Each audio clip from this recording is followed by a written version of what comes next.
You're listening to The Powerful Creator Show with your host, Cheryl Sosnowski. If you can conceive it and believe it, you can achieve it.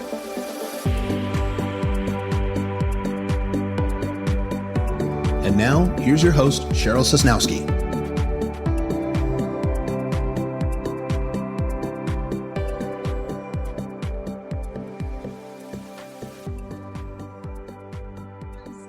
Thank you for joining me here on the Powerful Creator Show. I'm honored to have you here with me this morning.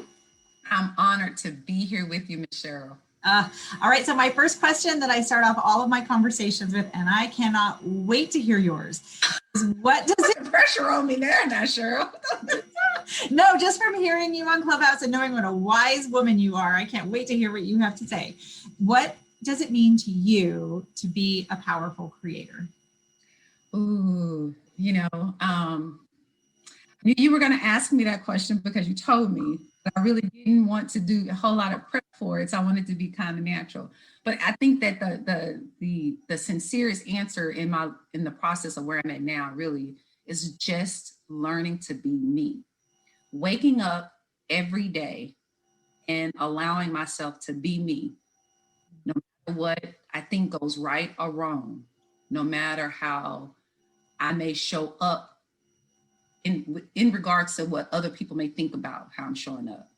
It's just about being me, because when you get to a point where I believe that I'm at, where I truly do connect with that, I write my own story, then however I'm showing up today is probably connected to either consciously or unconsciously decisions that I made the days before and actions that I took. Have present moment manifestations. So I'm just creating in the day that I'm in, right? With an awareness and an authority that I am creating my life. So I'll be more mindful today about what tomorrow's can bring.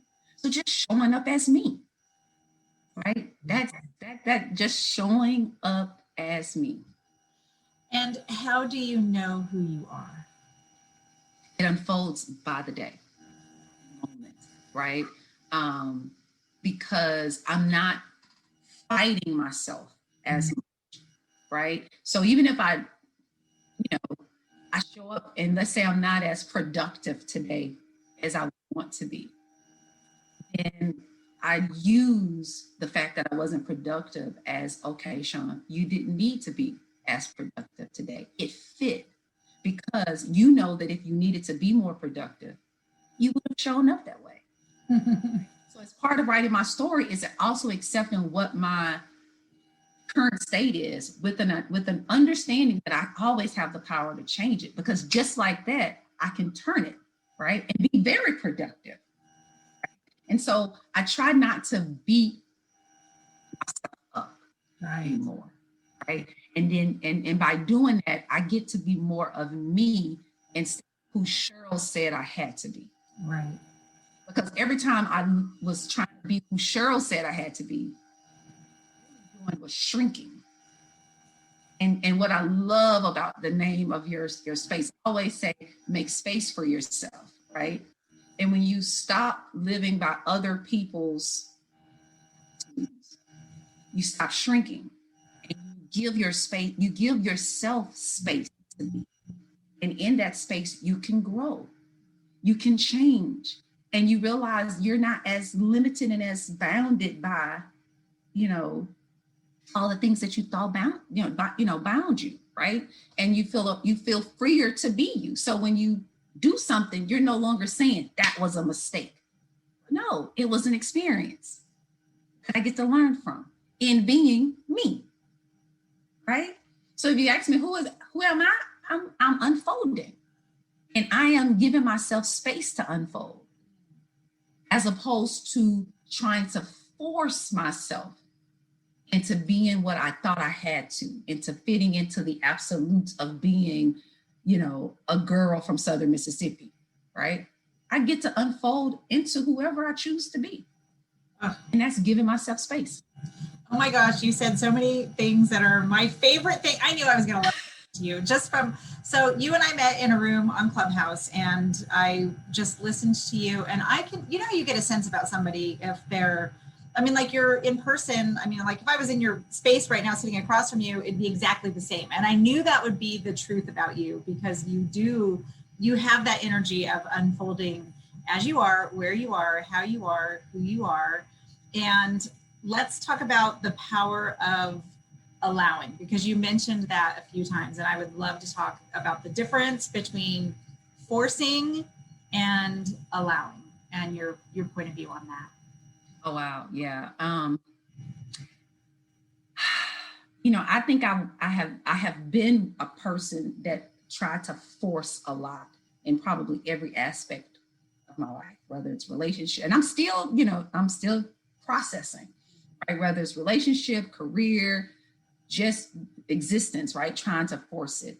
And what I mean by forcing it is you're going against who you're showing up as in the moment, instead of, acknowledging who's showing up as in the moment, and acknowledging that regardless of what somebody may have done to you, you're still choosing to show up as that person in that moment, right? Forcing it is trying to fight against that truth. Allowing it is just allowing that to be the truth, because just because I allow something, right, I give it allowance, doesn't mean I'm giving it permanence. Right? It means that I'm giving it freedom to change. When I'm forcing something, right, it's like I'm literally putting permanence on it, right? Because I'm taking away my power over it, and I'm giving the thing power over me. Where when I allow, it's like, okay, this is what it is, but this is not what it always has to be, right? And so to me, the more I'm living from a place of allowance, right, it also helps me emotionally, right? Because I'm not on the roller coaster as long. I might get on the roller coaster. I'm not going to sit there and tell you I can always get on the roller coaster, right? But I'm not going around and around and around as long, right? Because I notice it. And then I'll give myself allowance. Oh, Sean, you're going around and around, right? Do you want to keep going around and around, or do you want to stop, right? Whereas if I was forcing it, I wouldn't even notice that I was going around and around, right? But I will still be trying to go straight and get somewhere when I'm going around and around, and I'm going to end up right back in the same spot. And then I'm mad at myself for not going further. Right. That's the difference between that's a huge point. And allowance. I love that you brought up that point, and that's such a big point in the because you've hit on that a couple of times too, about the power of choice and the power of also noticing, accepting. So acceptance would be another big part of that. Mm-hmm. That work for you, because I know that you've hit on it so many times. I'd love to hear you elaborate about that. Yeah, allowance and acceptance kind of, I think, go together. Once you can start to allow, you accept, or you start to accept, you allow. And I think that what really empowers acceptance and allowance as a duo is when you stop separating yourself from others and life in general, and you start to have more of a connected existence, right? Because when you have a connected existence, I can allow, Cheryl to be her boisterous self, right? Because I'm not trying to force Cheryl to be something that she is not, or she does not want to show up as today. But in doing that, I'm actually giving allowance to myself. Yes. And this is how it works, right? So a lot of times we're trained to not only force ourselves and force others, not realizing by forcing others, we're actually forcing ourselves, right? So we're creating frustration for ourselves. And of course, we're creating frustration for other people, because nobody wants to be forced into anything, right? But when you start to give yourself some allowance, and you start to give others some acceptance, you're actually freeing both yourself and others at the exact same time. Mm-hmm. Right? And to me, that is how you have a great life, right? You have a great life, and because you're giving other people their right to have a great life. Yes. you know? And so, yeah, so acceptance is, to me, acceptance and allowance almost, once you start to accept, you allow. Once you start to allow, you accept, right? And then once you start to do both of those, resistance starts to decrease. You're not resisting yourself and you're no longer resisting others, right? Yeah. And that's how you stay in a power position in your life, regardless of what may come up, right? Yeah. Yeah. You're really good at dropping the self-judgment piece. It took a long time. It wasn't easy. And I still have to do it, because you think about it, you know, you spend all of your life that being judgmental is how you're supposed to be. Even if they tell you, when you don't judge, nobody can judge, right? They still teach you to judge. Yeah. And never realizing that every time I pointed that finger at somebody else, it came back to me. And it came back to me worse, because the more I tried to cage other people, the smaller my cage. Right? Yeah. So you know, so when you're removing self-judgment, it's freeing. Yes. It's freeing on so many levels that I had to come to realize that I can't make you free. You have to experience it. Right? You have to experience it. Because it used to, when I first started to sort of make an adjustment, I wanted everybody to feel this freedom, right? And I thought I could just, you know, talk and make you feel the same way. And then I began to realize, okay, you know what? It doesn't work that way. Right. Because, you know, you're not going to connect to that freedom until you start to allow yourself to be. And a lot of us, including myself at one point, didn't think I had the right to be. Didn't even know that was even a thing, because I was so busy trying to show up how I thought I had to show up. There's no space for me. There was only, you know, go to school, get good grades, get married, have children, get the bright picket fence, get the, you know, do this, get, you know, make sure you have this kind of car, make sure your house look this kind of way, you know, and I'm just going and going and going, right? And never considering who I really was in all of that, and whether or not that even really fit with me, right? And you start to realize, okay, wait a minute, there's more to life. I need to start to show up a little bit. You start to unfold. And so it's a beautiful thing when you start to be free in yourself.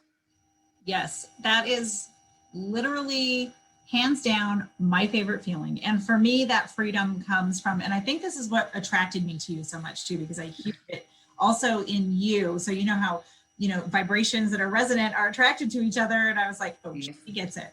And so it's like that, the feeling for me of freedom comes with total 100% complete personal responsibility. And I sense that in you also. And I would love to talk about what that means to you. Oh, you know, self-responsibility for most of us, right? Because we always tell people we always like to have the 3 alibis. And I may have mentioned that even on the Clubhouse talk, right? We love to be able to judge something. We love to be able to blame someone. And we love to be able to play the victim. It just removes all responsibility and puts it over there. But when you get to a point where you're wanting to take full responsibility of the good, the bad, the ugly, the sad, the whatever you want to call it, right? When you want to begin to take full responsibility, there's nobody to judge. There's nobody to blame. And you're not a victim, right? It's like, this is where I am. This is my life. And I am empowered to change it. I accept what has happened, right? And I'm going to now curate. One of my friends, Carrie, she loves to use the word curate. I'm going to curate a response to it. So instead of me living in a state of anger at the lower scale of the emotions, right? I can start using the abilities that I have, and I can curate a response to what I don't like. I'm not a victim of it. I'm not going to blame you, because to blame you is giving you too much power. Right. you don't have, right? And I'm not going to judge you. If I'm judging, I am only connecting to what I think is wrong. Everything about me is right. Even the things that I need to correct along the way, right? It's still right in the moment of this moment, right? And so, yeah, you have to have self-responsibility, because if you don't have self-responsibility, you will never see the change in your life that you want to see. You will never have your greatest dreams that you want to have, right? Because you are giving the power to something or someone outside of you. And I'm very, very big on you believing in yourself, right? Because if you don't believe in yourself, you're not going to have self-responsibility. It's always going to be some type of break between that, right? But you have responsibility. Yeah, you know what, Cheryl? Yeah, you did that. But you know what? I pass no blame. And even to the extent that I did pass blame, I don't have it anymore, because I have an ability to respond. I can curate the best response that's going to create and align with what I am wanting to show up as in this world. Beautiful. I knew I would love your answer. And I love response. It's responsibility. How able are you to respond instead of react? And I know it took me a long time to get out of that. You still work through it. Yeah. Yeah. And sometimes I'll fall back into it. Definitely. But then, like you said, I notice I'm on the roller coaster and I'm like, do I want to be on this roller coaster right now? No. Exactly. Yeah. And you can, this is the way I look at it. It used to be emotionally would happen and would just knock me out off course, right? I'm talking about, I may be out of commission for 6 months, a year. To be honest, I could look back and I could see years where I was out of commission because of one event that caused me to feel a certain kind of way, that then created a roller coaster of thoughts that had me going around and around, and years had passed, right? And all I really needed to do was face the feeling of what I was feeling. But I was running away from it. I was in denial. I was not wanting to accept responsibility for it. I wanted to blame someone for it. I wanted to, because look, playing the victim feels good sometimes. I wanted to play the victim, or I wanted to be able to always have somebody to judge. You did this to me. You're a bad person. Right? But you're only judging because you think that there's a separation between good and bad. Yeah. Right? When you realize that good and bad really are the same, depending upon circumstance, there's nothing to judge. Judgment goes away, right? So when judgment goes away, that's one I can't use anymore, right? And then blame, well, if I'm blaming you, I'm giving you authority over my life, right? Yep. So unless I only want to play a supporting role in my own life, you no longer can have that authority. You can no longer be the writer of my story, right? Because I'm not a supporting actress in my life. I am the main character, right? So blame goes away. Alibi number 2, gone, right? And then I can't be a victim anymore, because a victim keeps me in a space that I don't fit. And I'm bigger than that space, right? And so victimhood none of those alibis work, and none of them fit me, because I get to allow myself to unfold. Yeah, that's beautiful. And let's dive into a big aspect of this with the blame and the victim and it's your fault. So having gone through a lot of trauma, for me, that came up to a point of forgiveness, the F word. So let's dive into forgiveness. And what does that mean to you? What does that look like for you? I would like to hear you share your take on that. Forgiveness. I don't think you can really start to forgive outward until you start to forgive inward.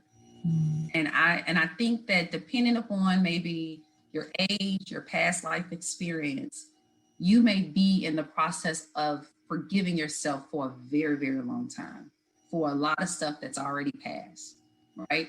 And the only thing you can do with others is give them grace, not because of them, but because of you, right? Because a lot of times the only reason why something needs to be forgiven is because you went against yourself, right? And you knew when you look back, when you objectively evaluated, you knew you were going against yourself.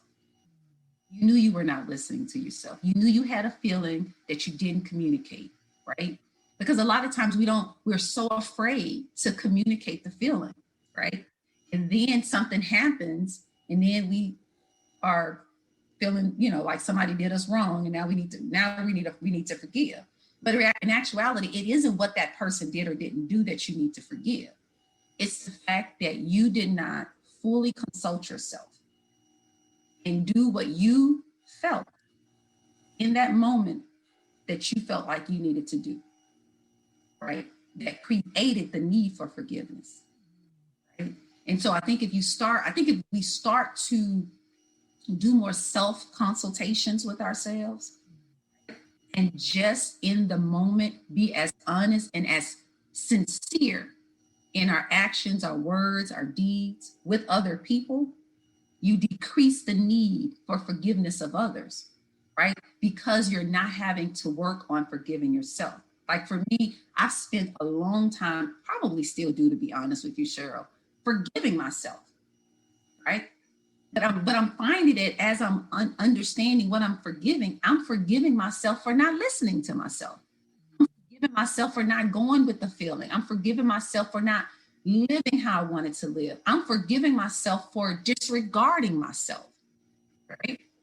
And then, so as I'm working through that, I don't really have time to work on forgiving you because I'm not even mad at you. Because after I start to realize it, it's like, I'm not even mad at that person anymore. That person didn't do anything to me, right? I did that to myself, right? So trying to live more sincerely, I think reduces the anger you can have towards somebody else because it reduces the anger that you have towards yourself. So beautiful. And I feel like in cases of with forgiveness, where definitely self-forgiveness is such a big part of that. And then in cases where someone has violated you, I find personally that it's easy to forgive someone through the lens of compassion and knowing that they're living in a prison, in their own hell, feeling like they need to harm other people, when in reality, like you said before, you're harming yourself more than you're ever harming anyone else. Exactly. When someone, violate you in any particular way, I guarantee if you did a psychoanalyze them and went back through their history, it's tied to somebody that haven't done that to them. Yep.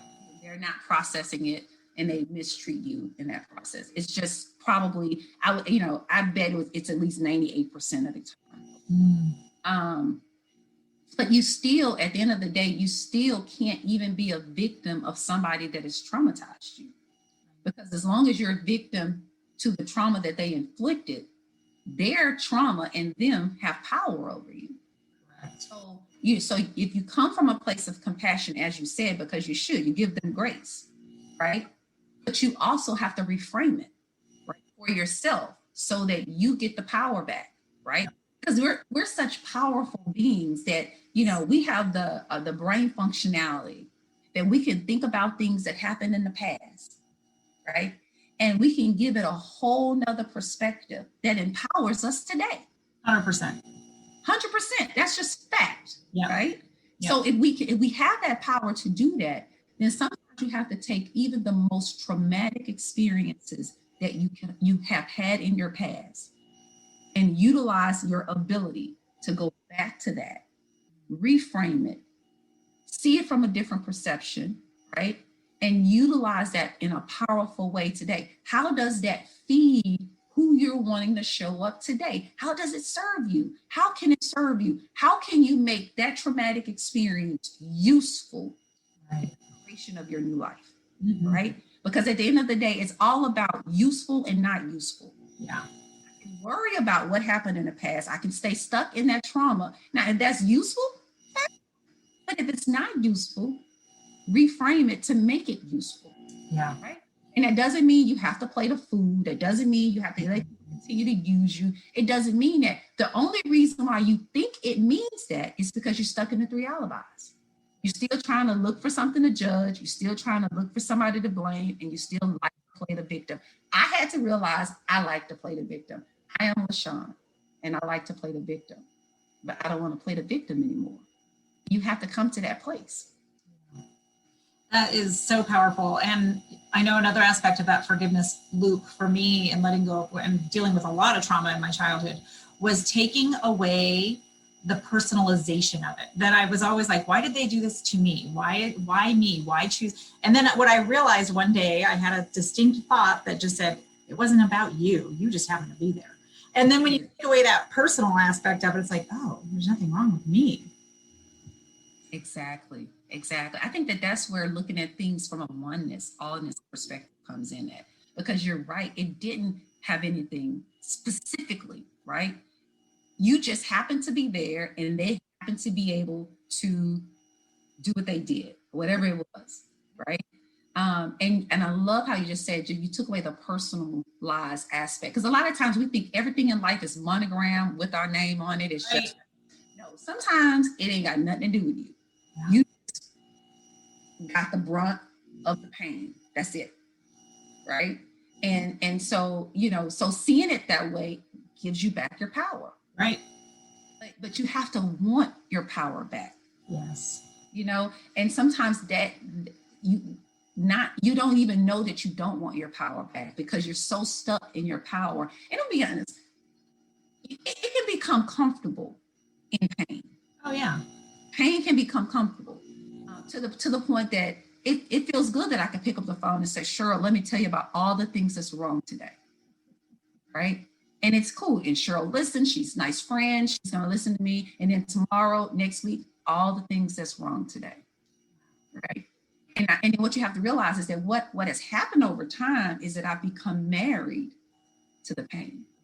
Yeah. I like showing up with the pain right there with me. Yeah. Right? And so you have to just kind of start to say, okay, you know what? Do I want to show up with that pain? I want to be able to call Cheryl and be like, girl, Cheryl, I got so much going on. Life is wonderful. Life is great. I got this, right? You know what I'm saying? And it should be that way. And the reason why it should be that way goes back to creative space. We live in the space and time where we get to create life. Mm-hmm. So you should be, I don't do this and do this. And you should be like that, right? Yeah. Because you actually have the possibility, the potential, and you have the space to create. So why not? Beautiful, beautiful, beautiful. You're just such a wise, beautiful woman. I would love to. Thank you. I don't even know. It's funny because I'm like, we haven't even talked about like, so what do you do for a living? I have no idea what you do. So I want you to share what you do. And I assume that you are in a inspiring capacity of some sort because you have a heart for lighting up people to their purpose and their power. Oh, thank you. Well, actually, I am an attorney by trade. And I've been an attorney for over 20 years now. And so I have my own firm called the Fleming Bruce Law Firm and here in Houston, Texas. And I also have a blog that I do called Free Your Thinking Mind. And that is where my purpose and my passion, I pour that into my blog and into my podcast that goes by ShonSpeaks. Because for me, writing and speaking were the two things that I've always wanted to do, but didn't feel I could do, didn't feel I had the ability to do. I didn't feel like I wrote good enough. I didn't feel like I spoke good enough, right? It's like, oh, you minced your words, you did subject verb agreement, didn't, all those things are so critical in my mind that it silenced me. Right. Wow. And then if I wrote something, it's like, oh, that's not right. That sentence too long. All right. So I didn't write. And I can remember in 2019, I had been thinking about writing a blog for like forever. Right. And I was in 2018, I think I was watching Seth Godin on something. I don't even heard of Seth Godin. Yeah. And he was talking about writing. And so somebody was interviewing him and he was talking about people come to him all the time and say how they can't write. And he'll say, you know what, show me what you've written. And so they'll say, well, I don't have anything written. I can't show you. He was like, well, how do you know you can't write? Right. And I was listening to that and I never forget it. I was listening and I was like, that's true, right? Yeah, I'm sitting there saying, I want to be a writer, but I'm not writing, right? Or if I am writing, I'm not sharing it, right? And so I never forget it. I had that Seth Godin interview in my mind. It was on repeat, sure. When I tell you it was on repeat, that was like going on and on and on. And then, but in the interview, he told the person, he said, look, just start writing.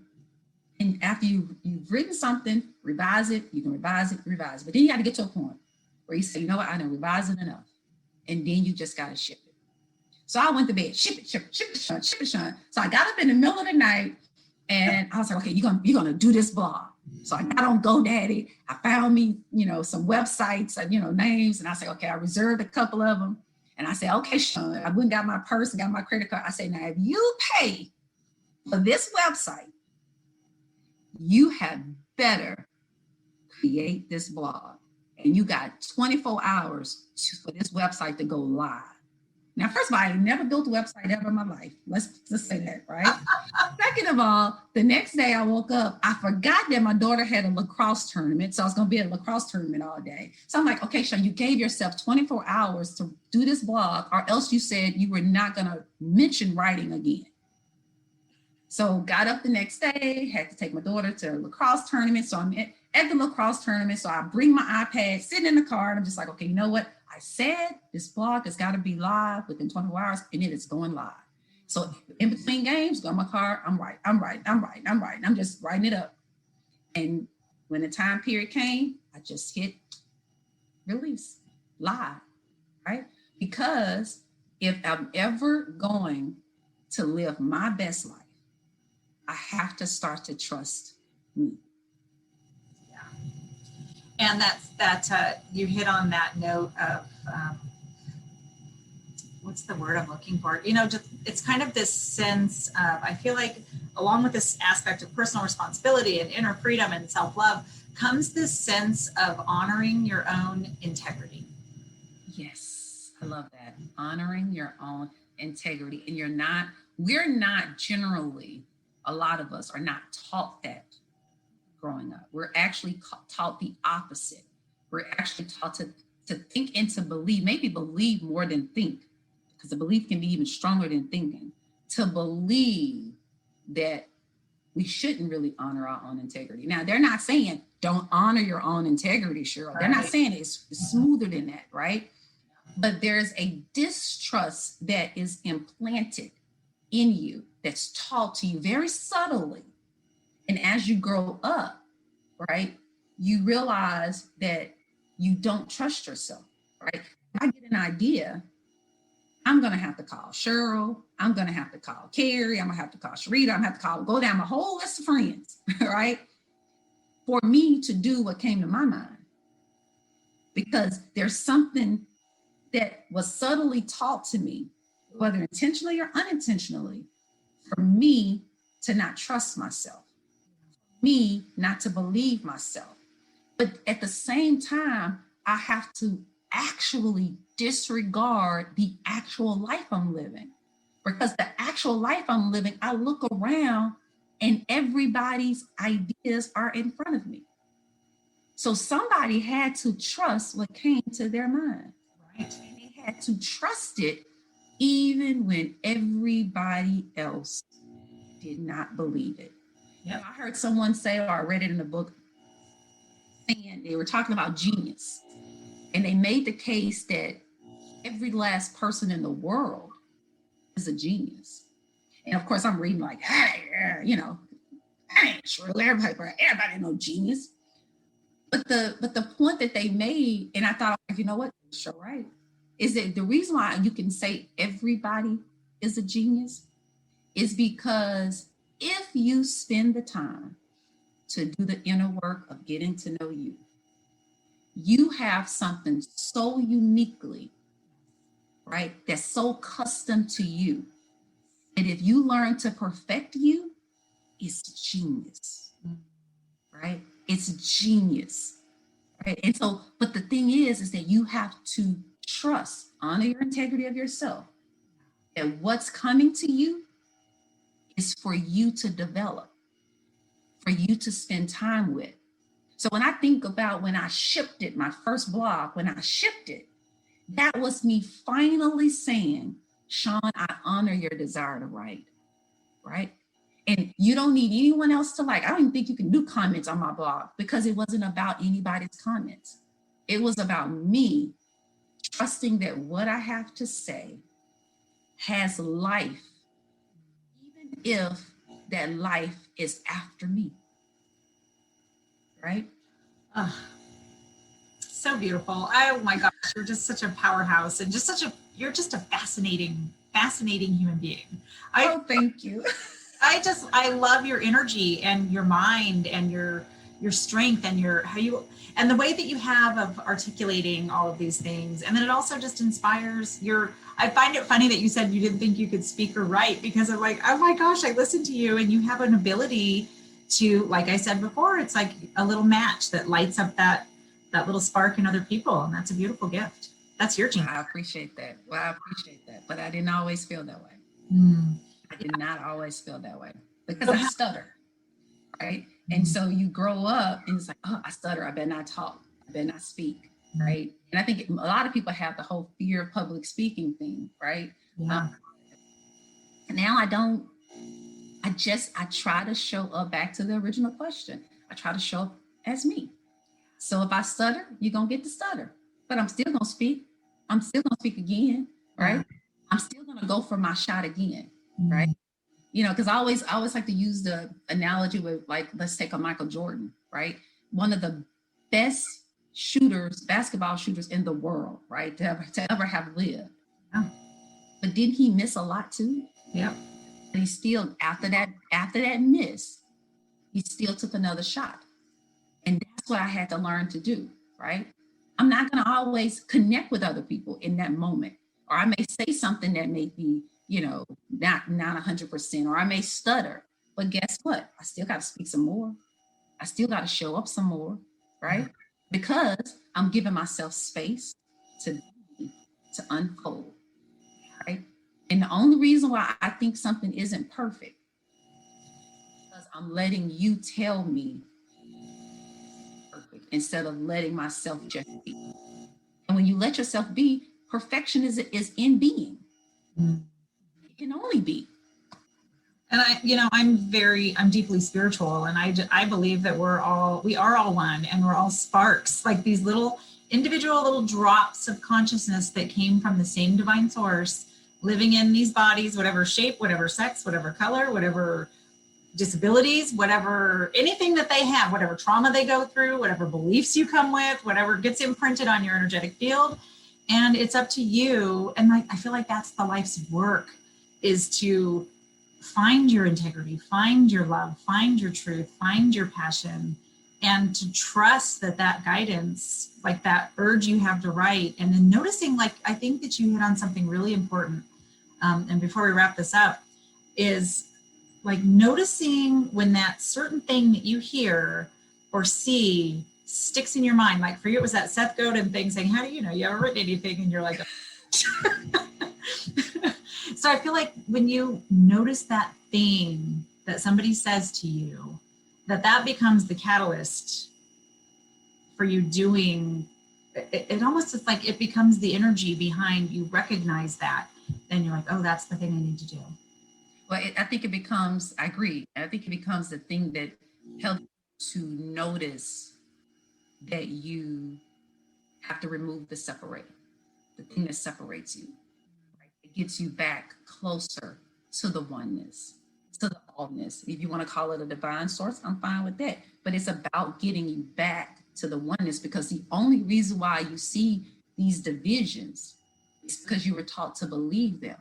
But as you start to connect more with yourself, you begin to receive that those divisions are really illusions, right? But that also should empower you to just how powerful we are to influence each other. Right? So if I can influence you to be small-minded in who you are, then if I use that, I can also influence you to be great-minded right? I can influence you to be open-minded. I can influence you to be connected with me. And if you're connected with me, are you going to want to hurt yourself? More than likely not, right? So it's like you get that spark to remove the separation. There is no separation. You only believed that. Remove that belief, and now you're closer. You're more aligned with other people. Yeah, and the more space you create in yourself for yourself, the more you give people the grace of being who they are too. Exactly. Yeah. Exactly. Beautiful. Exactly. Well, where can people find you and follow you and communicate with you? Absolutely. You can find me on YouTube at ShonSpeaks. You can find me on Facebook by my name, LaShawn Fleming, but without the Bruce, just LaShawn Fleming. Or you can go to my Facebook page at Free Your Thinking Mind, and Instagram at FYT for you. Free Your Thinking Mind for you, but just the letters.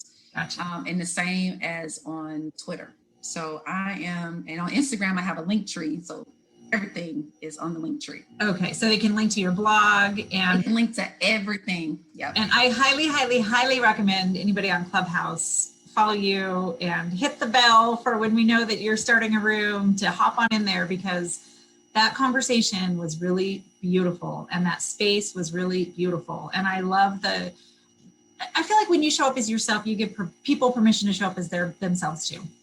Exactly. And that's the whole thing, right? I think we give each other permission to show up. I think that the greater, I don't even want to use the word greater. I just think the truer life will be for us all. And you'll walk in a true state without resistance. And you can't help but to smile, right? Because you're being you, right? So I think that but you got to give me space. Give me space to be me, and I'll give you space to be you. And guess what? We will realize that this world is so massive that there was space for us all, right? And that's what it's about. It's space for us all. But I have to first know that I have that space for myself.